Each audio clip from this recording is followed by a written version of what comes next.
Pemirsa, Majelis Ulama Indonesia atau MUI menduga ada keterlibatan pihak lain dalam kasus penembakan di kantor MUI pada Selasa 2 Mei 2023 yang lalu. MUI juga membeberkan data yang menyebut pelaku memiliki rekening dengan nilai mutasi 800 juta rupiah dan tergabung dalam klub penembak. Lantas benarkah ada pelaku lain yang menjadi dalang dalam teror penembakan tersebut?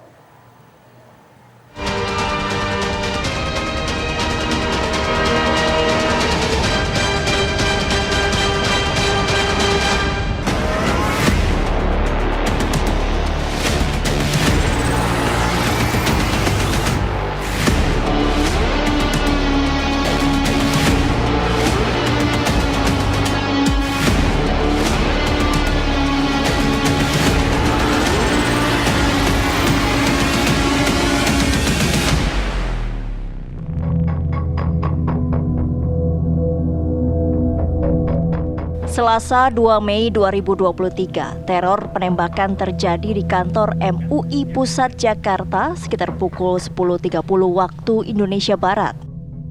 Pelaku menembakkan senjata jenis airsoft gun sehingga mengakibatkan kaca gedung pecah dan melukai 1 orang pegawai.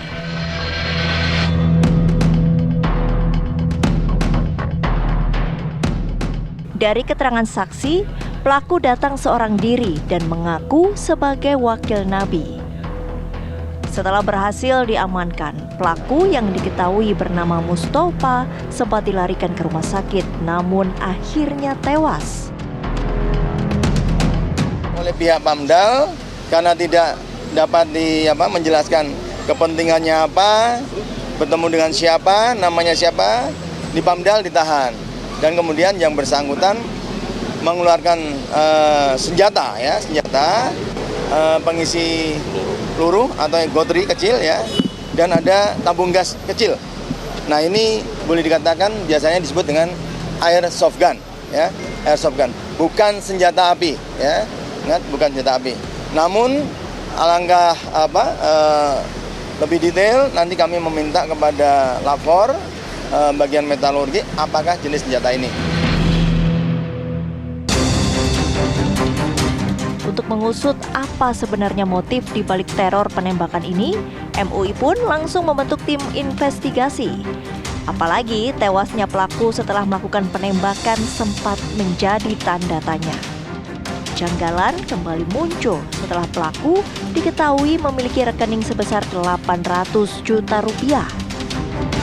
Seorang Mustafa, apakah dia bergerak sendiri? Kemudian yang kedua, seorang Mustafa memiliki rekening tabungan yang ratusan juta. Mutasinya sampai dengan April itu sampai 800 juta. Kalau dia seorang petani, apalagi orang gila, nggak mungkin. Atau kurang air sakit jiwa. Yang kedua, dia anggota klub dari sebuah klub penembak. Dan dia memiliki senjata, walaupun soft gun, tetap kan berizin. Dan ini makin memperdalam kami, niatannya adalah untuk menginvestigasi. Keluarga pelaku membantah tudingan uang ratusan juta rupiah yang diduga merupakan dana teroris. Dana teroris itu benar atau enggak? Enggak, itu enggak benar. Itu dana uang 200 juta itu uang suami saya untuk membayar sawah dan dikirim ke orang tuanya. Emang suami ibu kerja di mana? Kerja di Korea. Kerja di Korea, kerja sebagai apa? Sebagai buruh. Sebagai buruh. Iya. Itu memang rutin ngirim ke rekening bapak itu ya? Dia ngirimnya di saat apabila ada yang ingin dibeli. Seumpamanya dia akan membeli sawah atau beli mobil atau beli motor itu. Baru dia kirim melalui orang tuanya. Jadi bahwasanya yang itu dana teroris itu nggak benar? Enggak sama sekali enggak. Karena ya almarhum ini ya orang biasa, maksudnya dia bermasyarakat biasa-biasa saja, dia orang baik, sholat dia sholat, puasa dia puasa, sholat 5 waktunya nggak pernah tinggal. Jadi yang dinamakan teroris itu dari bidang apanya gitu loh, sedangkan dia sehari-harinya dia bermasyarakat biasa-biasa saja gitu. Teka-teki penyebab kematian Mustafa akhirnya terjawab. Dari hasil pemeriksaan tim kedokteran forensik Rumah Sakit Polri, pelaku dipastikan meninggal dunia karena serangan jantung. Memang ada luka-luka komandan, tapi luka-lukanya ini tidak berpotensi menyebabkan kematian. Jadi ada luka terbuka dangkal itu di bibir dan di lutut, kemudian ada luka lecet kecil pada pipi, tangan kiri dan kedua anggota gerak bawah, dan ada memar disertai pembekakan pada pipi.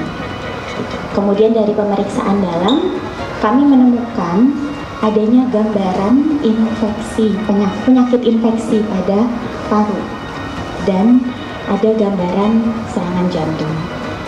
Jadi kami dari tim dokter forensik itu menyimpulkan bahwa korban ini memang mati karena serangan jantung yang diperberat oleh penyakit infeksi pada parunya.